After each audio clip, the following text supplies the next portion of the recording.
Bonjour les amis. Alors si vous faites construire votre maison ou si vous la construisez par vous-même, comme c'est mon cas, vous vous posez peut-être la question de savoir quel type de toilette, quel type de WC vous pouvez acheter en fait et qu'est-ce qu'il faut acheter.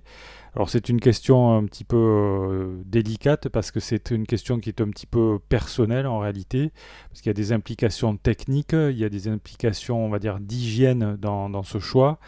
Et il y a peut-être aussi un petit peu des implications d'ordre esthétique qui rentrent en considération. Alors quand on cherche des toilettes dans les grandes surfaces de bricolage comme bon, Castorama par exemple ou Leroy Merlin ou encore on peut chercher également chez Brico Dépôt. Donc quand on cherche des WC, voilà, se trouver face à un choix assez large. Donc on a quand même de grandes tendances qui apparaissent parmi les produits qui sont disponibles à la vente. On a d'abord le WC tout à fait classique, en fait, le WC traditionnel. Alors avec bride ou sans bride, alors je vous expliquerai après de quoi il s'agit peut-être un peu plus en détail. Donc ça c'est le WC un petit peu à l'ancienne. Ensuite on va trouver des WC de type sanibroyeur, donc qui sont adaptés à un certain type de construction, mais je pense pas tellement pour les maisons neuves. Les sanibroyeurs, c'est quand on n'a pas la possibilité peut-être d'avoir une évacuation classique en fait vers le tout à l'égout ou vers une fosse septique. Donc ça c'est plutôt pour les rénovations, on va dire, les sanibroyeurs. On va avoir les WC de type japonais. Donc là, c'est une question d'usage, c'est-à-dire que c'est un WC qui permet à la personne qui va aux toilettes de se nettoyer grâce à un jet d'eau. Donc c'est un petit peu particulier puisque bon, c'est un petit peu bon, tout le monde n'est pas adepte de ce système, on va dire. Ça, c'est japonais au Japon, ça marche sûrement très bien. En Occident, c'est pas forcément en France en particulier. C'est pas quelque chose qui est très répandu, bien qu'il y ait des adeptes de ce système. On va trouver également des WC chimiques. Là, c'est pareil, c'est pas forcément adapté pour des installations neuves. Ça, ce serait plutôt adapté, on va dire, à des constructions isolées. Et puis alors, entre le WC traditionnel à poser il y a une autre alternative qui est très recherchée, très demandée, c'est le WC suspendu. Donc, quelle est la différence entre les deux? Bah, le WC, c'est une question, je pense, uniquement d'hygiène, c'est-à-dire que le WC suspendu ne repose pas directement au sol, la cuvette en tout cas, contrairement au WC classique à poser, ce qui fait qu'on peut nettoyer beaucoup plus facilement le dessous des toilettes, ce qui n'est pas forcément le cas pour un WC qui est posé, qui est c'est plus compliqué à nettoyer, quoi, le contour.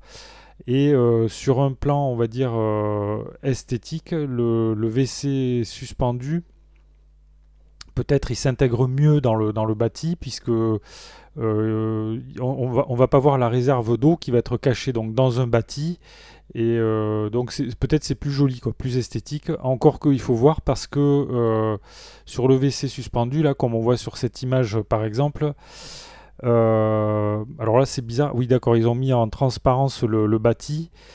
On voit qu'ici on a une sorte de tablette. Alors ça c'est pas forcément non plus enfin, comment dirais-je, c'est pas sur un plan esthétique, c'est pas non plus parfait par rapport à des toilettes classiques.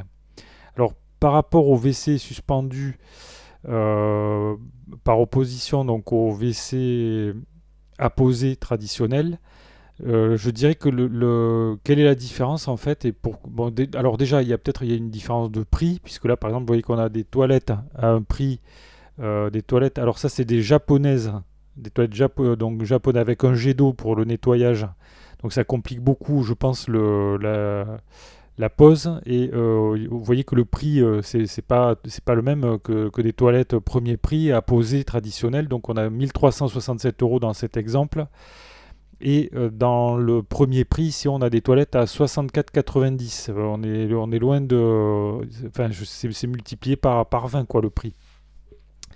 Alors, je voulais dire que par rapport aux toilettes, aux WC suspendus, la différence essentielle qui se pose entre le WC suspendu et les toilettes à poser, c'est une question esthétique, je l'ai dit tout à l'heure, mais il y a aussi une question technique. C'est-à-dire qu'il y a tout un bâti qu'il va falloir mettre en place. Donc un bâti qui va être à la fois vissé dans le sol et un bâti il va falloir attacher les toilettes dans le mur également pour éviter que tout ça s'effondre quand les personnes s'assoient dessus. Et donc je pense que la mise en œuvre est beaucoup plus compliquée. La mise en œuvre d'un WC suspendu est beaucoup plus compliquée que la mise en œuvre d'un WC traditionnel. Alors voilà. Alors en ce qui concerne les prix, quand on recherche par exemple chez Brico Dépôt, donc c'est l'équivalent de Castorama, on va trouver des toilettes à partir de 64,90 €, donc c'est un prix vraiment très bas, très très bas. Mais alors il s'agit de ces toilettes WC type Tapia là, ce sont des toilettes dites avec bride, c'est-à-dire que c'est le système on va dire à l'ancienne. Et quelle est la différence entre un WC sans bride et un WC avec bride? Eh bien la bride en fait c'est cette espèce de rebord là qu'on voit sur le côté. Et alors là c'est comme pour les toilettes, pour les WC suspendus, c'est une question d'hygiène en fait et de nettoyage puisque le nettoyer à l'intérieur de la bride c'est assez compliqué. Souvent il n'y a pas d'émail d'ailleurs à l'intérieur de la bride, donc il peut y avoir une accumulation de bactéries, de saleté et donc de mauvaises odeurs. Donc c'est une question d'hygiène. Donc il existe maintenant un système de WC dit sans bride, donc c'est-à-dire qu'on n'a pas ce retour ici sur les toilettes. Donc on voit sur le schéma ici que l'eau, quand on tire la chasse d'eau, elle est évacuée sur les bords comme ceci. Il n'y a pas ce rebord et donc pour le nettoyage évidemment c'est beaucoup plus facile. Donc voilà. Donc en ce qui concerne les prix, vous voyez on va avoir donc des toilettes, on va dire sans bride ici par exemple. On a une toilette en entrée de gamme sans bride à 119 €. Ok, alors qu'avec bride, donc le système un petit peu à l'ancienne, c'est seulement 64,90 €, ce qui est vraiment pas cher du tout. Donc voilà les amis, les grandes alternatives qui se présentent à vous pour choisir vos toilettes. Vous pouvez choisir des toilettes à poser, donc des toilettes traditionnelles, des toilettes avec bride, des toilettes sans bride qui sont à peu près 2 fois plus chères. Vous pouvez acheter des WC suspendus qui ont un avantage à la fois esthétique et un avantage aussi pour l'hygiène, pour le nettoyage du sol.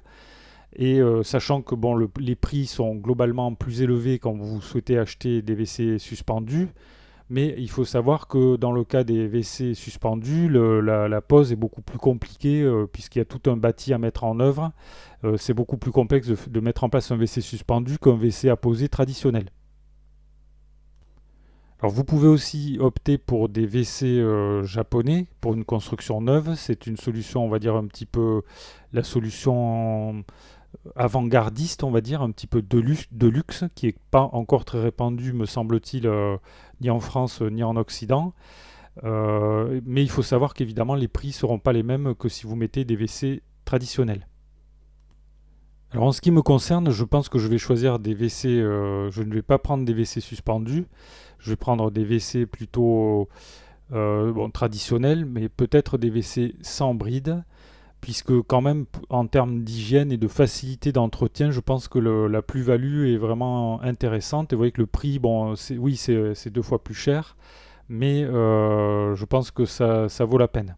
Alors voilà les amis, les différentes alternatives. Alors dites-moi ce que vous en pensez dans les commentaires. Est-ce que vous êtes plutôt adepte des WC suspendus? Est-ce que chez vous, vous pensez plutôt mettre des WC avec bride, sans bride, etc. Alors le choix il se pose aussi en fonction comment dirais-je, de votre budget et de l'utilité de votre logement. Est-ce que vous voulez y habiter vous-même ou est-ce que vous voulez le louer, etc. Donc voilà, si ça vous intéresse, donc vous pouvez en discuter, on peut en discuter dans le fil de discussion sous la vidéo. Vous pouvez donner votre avis, vos remarques, vos commentaires. Vous pouvez vous abonner à la chaîne si vous ne l'avez pas encore fait, c'est gratuit. Cliquez sur le pouce j'aime si ça vous a intéressé. Je vous remercie pour votre attention et je vous dis à bientôt pour de nouvelles vidéos.